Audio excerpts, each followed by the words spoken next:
What's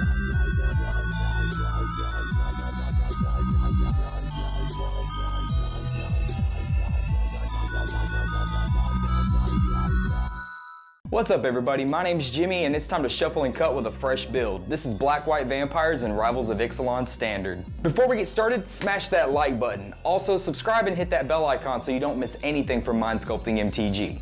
Black-White Vampires is a deck all about flooding the board, huge life total swings, and abusing tribal synergies. Starting with the 1-drops, we have 4 copies of Skymarcher's Aspirant and 4 Legions Landing. Skymarcher's Aspirant is our Savannah Lions with wings, as it won't take very long for us to get the city's blessing.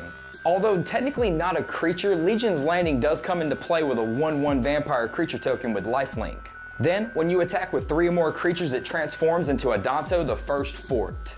With this legendary land, we can continue to flood the board with more lifelinking tokens.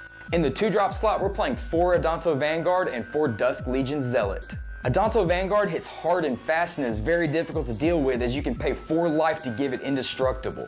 With all the life-linking creatures in the deck, we're constantly gaining life, so this shouldn't be a detriment. With Dusk Legion Zealot, we get that much-needed card draw that all aggro decks crave at the cost of only 1 life. Moving on, we have our Lord package in the form of 4 Legion Lieutenant and 4 Metallic Mimic. Pretty self-explanatory card choices, as the Lieutenant gives all of our other creatures of the night +1/+1, and the Mimic allows them to enter the battlefield with a +1/+1 counter. Next, we have 3 Mavren Fein Dusk Apostle. He helps with our go wide strategy by providing us more vampire creature tokens whenever we attack with a non-token vampire. Finally, we come to the last creature in the deck, 3 Sanctum Seeker. All we need to do is flood the board in our early turns and whittle down our opponent's life total, then slam this down on turn 4. Even if our opponents respond with a Settle the Wreckage, we can still drain our opponents for each attacking vampire. With 26 creatures in the deck and our token generators, this should prove as a game-ending strategy. As far as the non-creature spells, we're playing 4 Fatal Push and 3 Radiant Destiny. Fatal Push takes care of most opposing threats, but if it can't get the job done, we have other options in the sideboard.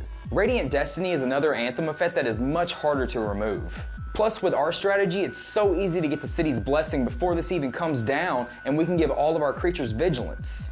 Now let's check out the 23 land mana base. For color fixing, we have 4 Concealed Courtyard and 4 Unclaimed Territory. As an additional Anthem effect, we have 4 Shefet Dunes, and to round things out, we have 6 Plains and 5 Swamps to make up our basics. Now let's talk sideboard. Always keep in mind that your 15 card sideboard should depend on what your local meta looks like, but this is what I got for you.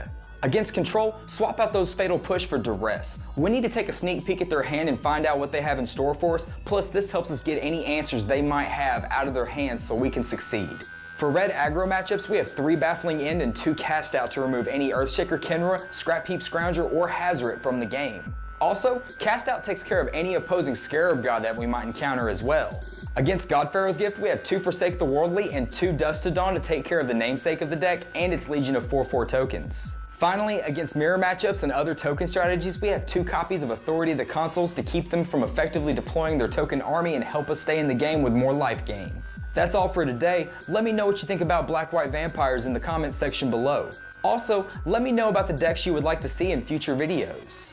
As always, don't forget to like, share, and subscribe so you don't miss anything from Mindsculpting MtG. Thanks for watching, and I'll see you next upkeep.